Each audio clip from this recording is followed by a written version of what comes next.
Hello everyone. Welcome muli sa ating devotions.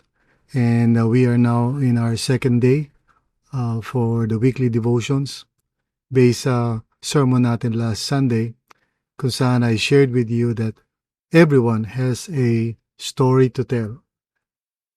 Lahat po tayo ay mayroong kwento at yan ay may kwenta dahil sa ating Panginoong Hesus. Kaya ini-encourage ko po ang bawat isa sa atin na mag-share ng ating testimony whenever and wherever we are. At by the grace of God, gagamitin ni Lord ang ating kwento para maitaas ang kanyang pangalan. So today, ang ating passage po is John 4:13 to 14. So basahin po natin. Jesus answered, "Everyone who drinks this water will be thirsty again. But whoever drinks the water I give them will never thirst. Indeed, the water I give them will become in them a spring of water welling up to eternal life."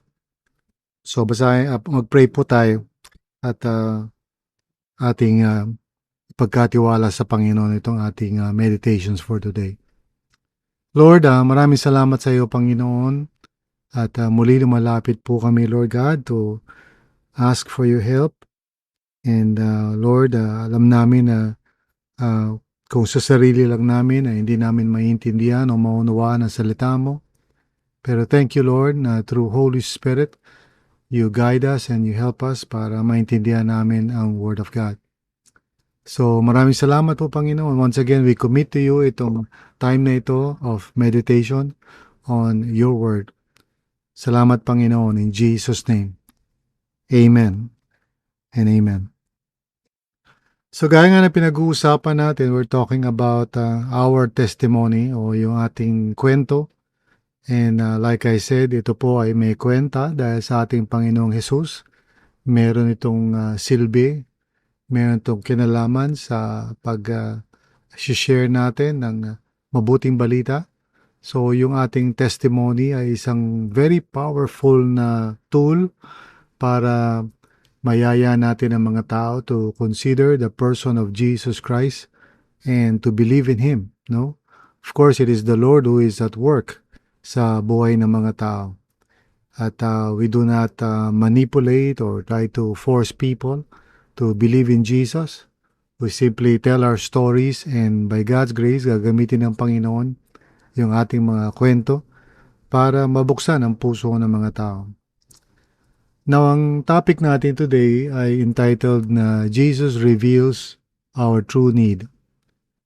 Now, I want to approach this in two ways. First of all, I want to talk to you, those of you na maaring nasa point kayo na nagsasaliksik pa kayo or you are not yet at that point na masasabi nyo na you are a follower of Jesus Christ.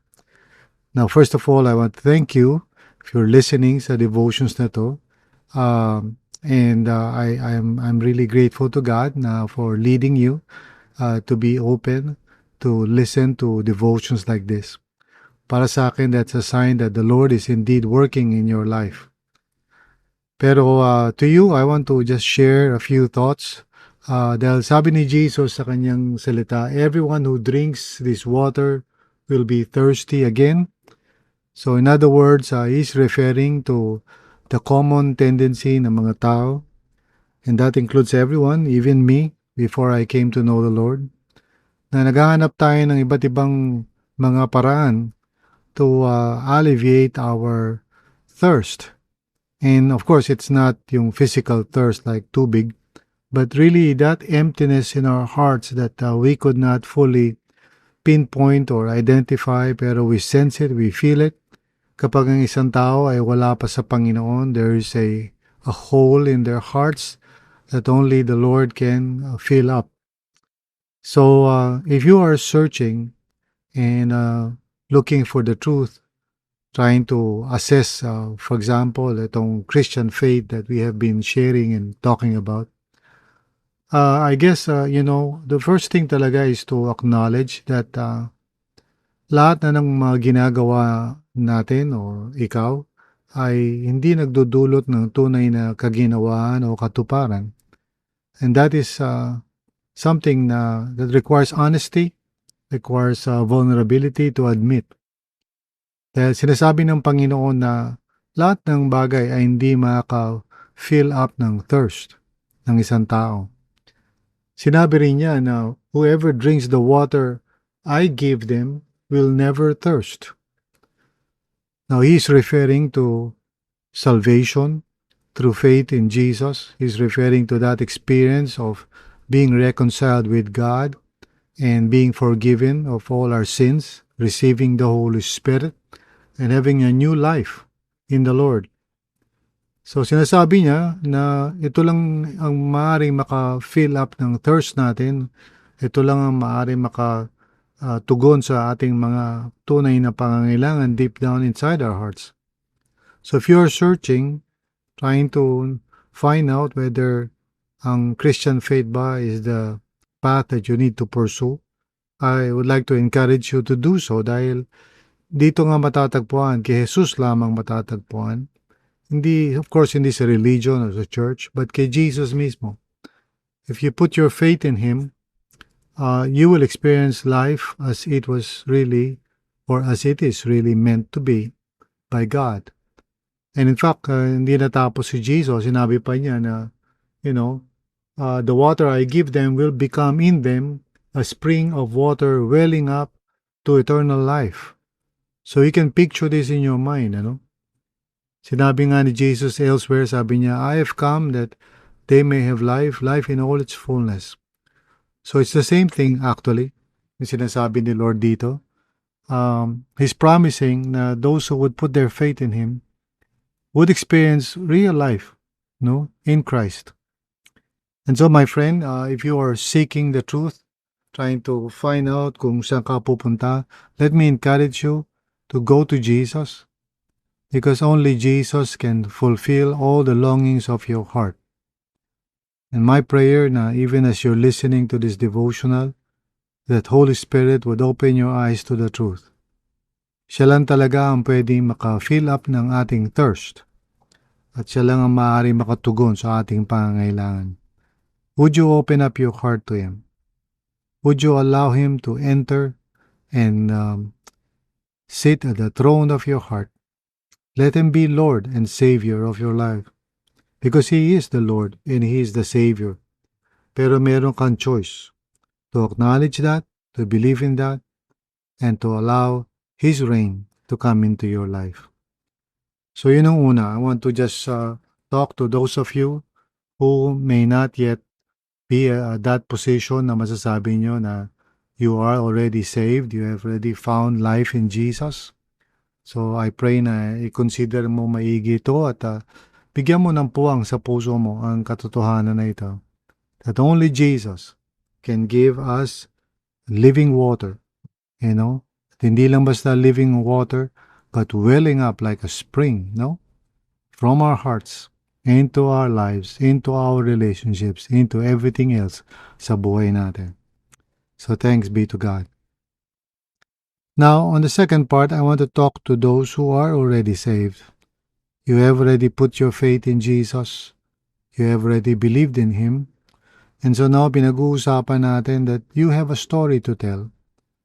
And what is that story? Yung story na yan walang iba kundi yung kung paano nabuksan yung mata mo. How you came to understand the truth that Jesus is indeed the life giver. Paano nabuksan ang iyong puso? Naalala ko nga at ikinuwento ko last Sunday kung paano for the first time nung nanood ako ng 700 Club, I began to understand that Jesus loves me, that He indeed wants to give me life in all its fullness. For the first time, nabuksan ang mata ko, na-realize ko. And so wherever I go, in whatever opportunity na meron ako, I always tell that story. I tell people about that particular night na I was, in a way, parang cursing God, nakakahiyaman sabihin. But I was, blaming God for everything wrong that was happening in my life. But I was wrong, of course. And the following day, as, I was watching 700 Club, I suppose in-answer ni Lord talaga yung prayer ko dahil nung gabi na yun, naalala ko I was daring Him, you know. But now the following day, I remember that very clearly in my mind. The Lord opened my heart and I began to understand that Jesus indeed has what I've been looking for all my life. He has the answer. In Him alone, I have found real life. Kaya, kapatid, if you have found real life in Christ Jesus, paano nangyari yan? When did it happen? How were your eyes open to the truth of God's Word?